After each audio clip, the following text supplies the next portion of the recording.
جس طرح بچوں پر اپنے والدین کے حقوق ہیں، اسی طرح والدین کے لیے بھی کچھ باتیں ضروری ہیں جن کا انہیں بہت سختی کے ساتھ خیال رکھنے کی ضرورت ہے، جس کے بغیر اولاد کی صحیح تربیت کرنا لگ بھگ ناممکن بھی ہے۔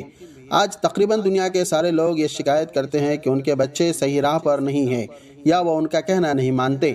وہ اپنی اولاد کے مستقبل کو لے کر پریشان رہتے ہیں اور دوسروں سے مشورہ کرتے پھرتے ہیں کہ ہم اپنے بچوں کی پرورش کیسے کریں۔ سب سے پہلے ہمیں اس بات پر غور کرنا ہے کہ کیا ہم نے ان کے لیے وہ کام کیے جو ان کی تعلیم و تربیت اور پرورش کے لیے ضروری تھے؟ کیا ہم نے ان کے تمام حقوق کو ادا کیا جس کا شریعت مطہرہ نے ہم سے مطالبہ کیا ہے؟ کیا ہم نے ان تمام لوازمات کو پورا کیا؟ اگر نہیں تو اب دیکھنا یہ ہے کہ ہم سے کہاں کمی رہ گئی ہے اور حتی الامکان ان کمیوں کو پورا کرنے کی سخت ضرورت ہے جو ہم سے اپنے اولاد کی پرورش میں رہ گئی ہے۔ اولاد کے والدین پر کیا حقوق ہے؟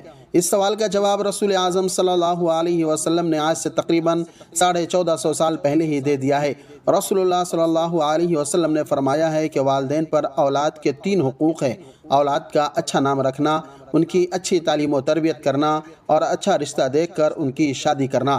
اب ہمیں غور کرنا چاہیے کیا ہم نے رسول پاک صلی اللہ علیہ وسلم کے اس فرمان پر عمل کیا یا نہیں۔ بچے کی ولادت کے بعد سب سے پہلا حق جو والدین پر اولاد کا ہے وہ یہ ہے کہ اس کا نام اچھا رکھے۔ اس تعلق سے رسول اللہ صلی اللہ علیہ وسلم نے ارشاد فرمایا ہے، یعنی میرے نام پر نام رکھو۔ آج ہم سب غور کریں کہ ہم نے اللہ کے رسول صلی اللہ علیہ وسلم کے اس فرمان پر کس حد تک عمل کیا۔ ہمیں تو چاہیے تھا کہ ہم رسول اللہ کے اس فرمان پر عمل کرتے ہوئے اپنی اولاد کا نام حضور اکرم کے نام پر رکھتے، لیکن ہم نے تو اپنا آئیڈیل دنیاوی ہیرو اور اداکاروں کو بنا رکھا ہے۔ ہم اپنی اولاد کے نام ان کے نام پر رکھتے ہیں، ان کا اچھا نام نہ رکھ کر ہم ان کا سب سے پہلا حق مارتے ہیں اور پھر بعد میں اپنی اولاد کے بگڑ جانے کا الزام دوسروں کے سر پر رکھ دیتے ہیں۔ نام رکھنے کے بعد دوسرا حق جو والدین پر اولاد کا ہے وہ ان کی اچھی تربیت کرنا اور انہیں عمدہ تعلیم دلانا ہے۔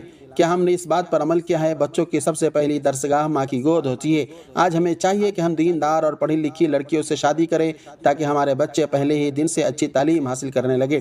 پھر جب وہ بولنے کے قابل ہو جائیں تو انہیں سب سے پہلے کلمہ کی تعلیم دی جائے، اور جب ان کی عمر 4 سے 5 سال ہو جائے تو انہیں کسی اچھے اسلامی اسکول میں داخل کرائے تاکہ وہ دنیا کے ساتھ ساتھ دین کی بھی تعلیم حاصل کرے۔ ہم ایسا نہ کر کے اپنے بچوں کا داخلہ انگریزی میڈیم غیر اسلامی اسکول میں کرا دیتے ہیں، جس کی وجہ سے بچہ ابتدائی دینی تعلیم حاصل کرنے سے محروم رہتا ہے اور اس کا خمیازہ ہمیں اس کی جوانی کے ایام میں بھگتنا پڑتا ہے۔ اگر ہم انہیں ابتدائی سے دین کی صحیح تعلیم دیتے تو ہمیں جوانی کے ایام میں کبھی مایوس نہ کرتا۔ تیسرا حق بچوں کا جو والدین پر ہے وہ یہ ہے کہ اچھا دیندار رشتہ دیکھ کر ان کی شادی کرے۔ آج جب ہم اپنے بچوں کے لیے رشتہ دیکھتے ہیں تو جو چیز سب سے پہلے زیادہ قابل دید ہوتی ہے وہ ہے لڑکی کی دینداری، اور ہم اسی کی فراموش کر دیتے ہیں، اور اسی کے ساتھ ہمیں بچوں کی پسند اور ناپسندیدگی کا بھی خیال رکھنا چاہیے، کیونکہ پسند کی شادی کا حق بچوں کو اللہ تعالیٰ اور اس کے رسول اکرم صلی اللہ علیہ وسلم نے دیا ہے۔ اللہ تعالیٰ نے قرآن مجید میں فرمایا ہے، ان عورتوں سے نکاح کرو جو تمہیں اچھی معلوم ہو، اور رسول اللہ صلی اللہ علیہ وسلم نے بھی اس بات پر کافی تاکید فرمائی ہے۔ حدیث پاک میں ہے، ایک لڑکی کی شادی باپ اس لڑکی کی مرضی کے بغیر کر رہا تھا تو لڑکی نے حضور کی بارگاہ میں شکایت کی تو اللہ کے رسول اکرم نے اس شادی کو روک دیا اور لڑکی کی شادی اس جگہ کرنے کا حکم دیا جہاں لڑکی کی مرضی تھی۔ اسلام ایک ایسا مذہب ہے جس میں پیدائشی سے لے کر موت تک سارے مسائل کا حل موجود ہے، اسے ہمیں تھوڑا غور کرنے کی ضرورت ہے۔ اگر ہم اسلامی تعلیمات کو بغور پڑھیں گے تو انشاءاللہ تعالی ہمیں زندگی گزارنے کا صحیح طریقہ آ جائے گا اور اس کی برکت سے ہماری دنیا و آخرت سمر جائے گی۔ اللہ تعالی ہمیں اسلامی تعلیمات پر عمل کی توفیق بخشے۔